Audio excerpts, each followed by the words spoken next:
Hola, ¿qué tal? ¿Cómo están, amigos de Scali 123?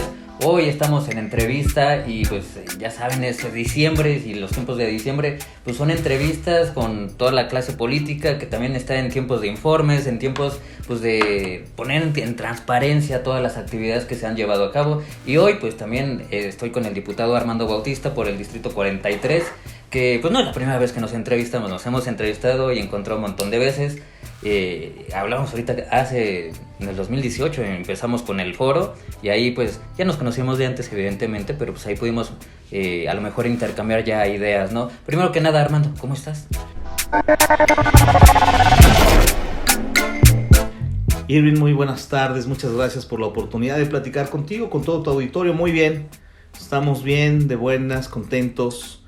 Desgraciadamente la pandemia pues a todos nos ha metido en una nueva dinámica. Sin embargo, va avanzando nuestro punto de vista de la cuarta transformación. Brevemente, cuéntame, ¿cómo has llevado tú la pandemia en el punto personal? ¿Cómo te ha tratado la pandemia? ¿Qué has visto alrededor? Intentar no salir más que para lo necesario. Pues la han sufrido más mis hijas, porque si ellas, las escuelas, obviamente creo que les afectó mucho. Una salida de preparatoria ya no lo puedo tener. Claro. Hoy la universidad no tiene la experiencia de estar en clase, sí, primer día, en línea. Claro. Creo que les ha afectado mucho a los jóvenes. Es una nueva normalidad a la que hay que adaptarnos y pues bueno, los cubrebocas, las medidas de sanidad, la lavada de mano, la sana distancia. Eso ya llegó para quedarse, entonces hay que acostumbrarnos. Sin duda. Pues tendremos que hablar de todo lo que ha pasado en este año y estos 2 años ya de la legislatura mexiquense. Ya estamos arrancando ya por lo menos la tercera etapa, el tercer año. Y pues sin duda hay cosas que van a afectar la vida pública del municipio, de todos los municipios, los 125 municipios. Y hay cosas que pues a lo mejor hay partes que les gustaron, hay otras que no. Vamos a ir hablando de muchos temas y uno de los más importantes que yo siento que creo que va a cambiar la vida política y la vida de los mexiquenses es, por ejemplo, esta reforma del Estado de México, que hay pues varias cosas. Se disminuyeron regidores, síndicos en el Estado de México. ¿Por qué pasó esto? Dame una breve explicación. Mira, el asunto fue que se ha pervertido mucho el tema de los regidores y lo pongo en contexto. Fue en el año 2000, en donde se ganan muchos municipios, 97, pero en el 2000 es donde es evidente un gobierno panista de Ecatepec, en donde Pastrana, me parece que se apellidaba, el presidente ganaba $500,000 al mes. Y a partir de ahí como que fue empezar el talón de Aquiles de la representación política. Y entonces hoy teníamos regidores que ganaban más de $130,000. Más que el presidente. Sí, más que el presidente actual. Entonces lo que ocasionaba es que teníamos una burocracia muy gorda financieramente. Fue una crítica que hizo nuestro presidente de la República, el licenciado Andrés Manuel López Obrador, a nivel nacional. O sea, nos puso como ejemplo de lo que no se debe de hacer al Estado de México en el tema de los regidores y sus gastos.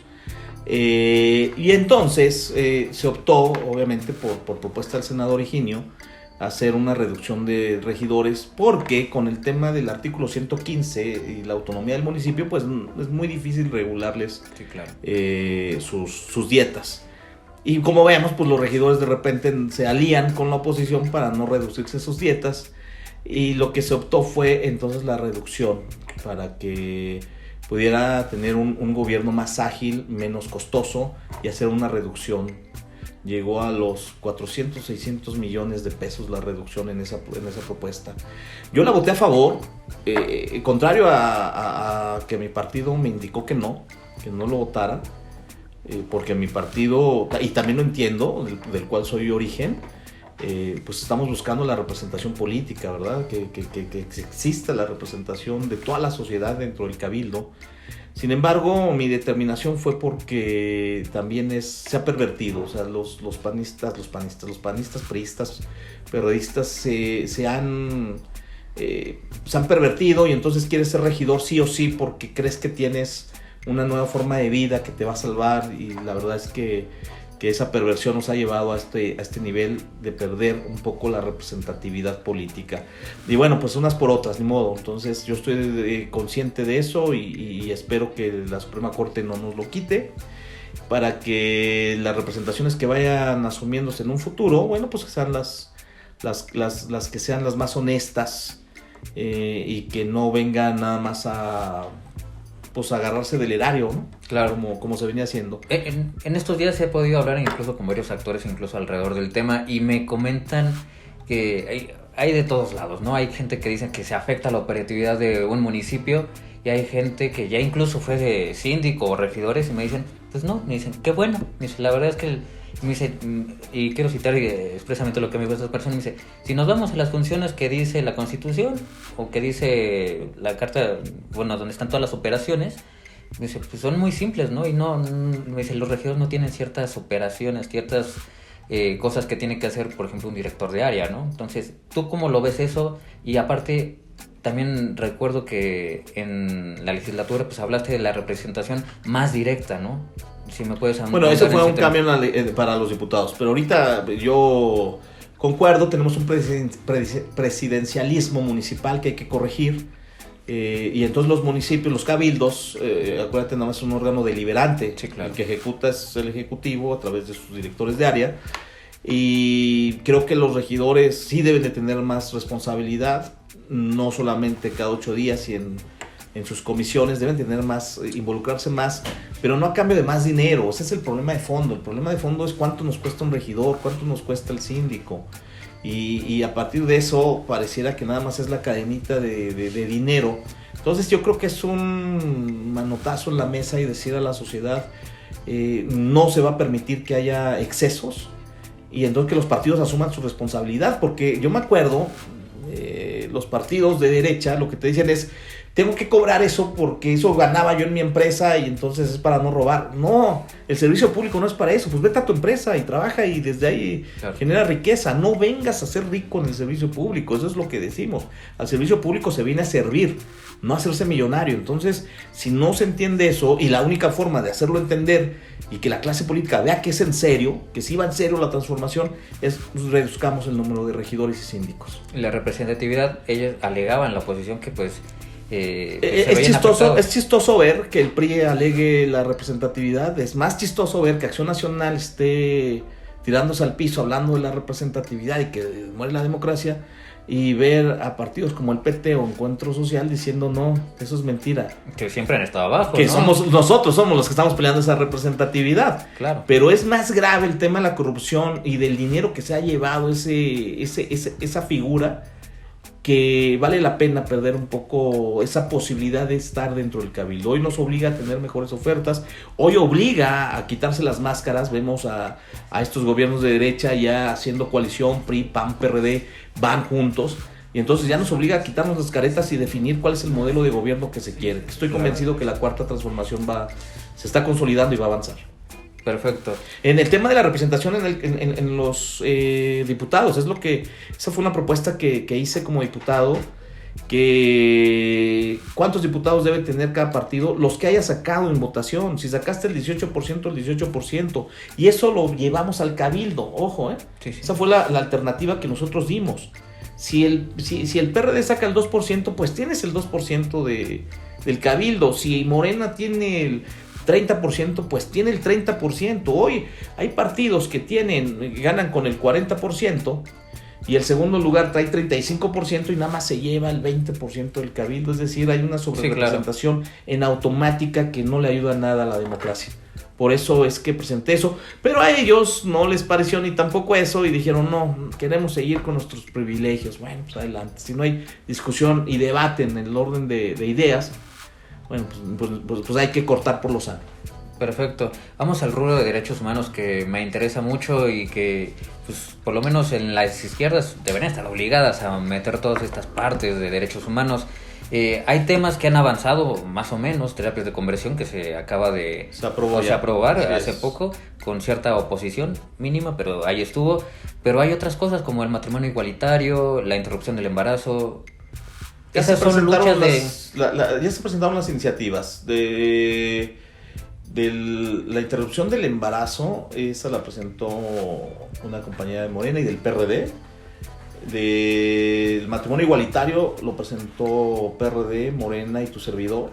Aclarábamos que yo, desde que me invitaste al foro, sí. hice ese compromiso, pero además hice el compromiso porque ya venía, yo fui diputado 2003-2006 y en esa legislatura presenté la iniciativa para que pudieran las personas del mismo sexo contraer matrimonio. Se paró por dos problemas. El primero fue la pandemia, Claro. que la verdad es que nos dio un poco de retraso en los trabajos legislativos. Y eso nos obligó entonces a tener más foros para poder escuchar.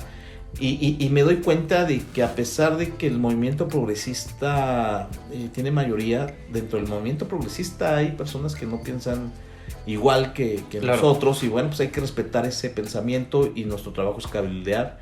Yo espero que, bueno, no, estoy convencido porque hay compromiso de la Cuarta Transformación en sacar esta reforma.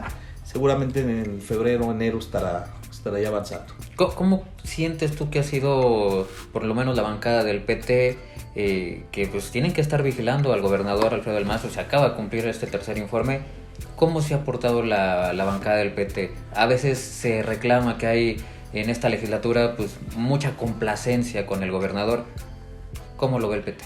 Fíjate que es una experiencia completamente diferente. Yo fui diputado de oposición y éramos de los más críticos. Hoy somos diputados de mayoría. Hemos hecho un pacto legislativo con todos los integrantes de la Cuarta Transformación. Y creo que se ha demostrado que los cambios vienen de manera radical, pero desde el fondo. Es decir, no, y por radical no quiere decir que lo tenemos que hacer tan rápido, porque el marco legal no nos lo permite, te soy sincero. Abrogamos la ley del ICEMIN, que Alfredo del Mazo había dicho, ya no tenemos tanto dinero para el ICEMIN, le recargamos más al trabajador, más dinero que en sus cuotas, más tiempo para poder jubilarse, pensionarse. Y nosotros lo echamos atrás porque dijimos, no, antes tenemos que tener una auditoría externa. Nosotros, como legislatura y a propuesta del PT, tenemos que hacer una auditoría externa, porque tantos miles de millones de pesos, ¿a dónde fueron a parar? No nada más es decir, está en quiebra el ICEMIN. Y estoy hablando de trabajadores como las profesoras, los profesores de las escuelas. Claro. Estoy hablando de trabajadores como doctores, doctoras, enfermeras, enfermeros. Estoy hablando, bueno, obviamente de los trabajadores del municipio, del gobierno del estado, pero en su rubro más grueso son profesores y médicos. Entonces, el dinero de ellos que han trabajado y han ahorrado, ¿dónde se ha ido? Yo, en lo personal, estoy convencido que ha sido las campañas del PRI. Sin embargo, una auditoría que nos diga hacia dónde ha ido, para no cometer los mismos errores, y entonces hacer una reforma que haga viable al ICEMIN. Mientras tanto, bueno, pues le decimos al gobernador que no, así no va. No porque tengamos números rojos tenemos que volverle a cargar la mano al trabajador, y eso no es inaceptable para nosotros. Como eso, también no aprobamos la cuenta pública del 18. También se la paramos porque había muchas inconsistencias, lo cual nos obligó entonces a nombrar a una nueva auditora, que es la licenciada Miroslava, y eso ya nos da más confianza de que la cuenta que nos va a presentar, que la cuenta del estudio que hizo y que vamos a tener mayor participación, pues la vamos a estudiar con lupa. Te pongo el ejemplo.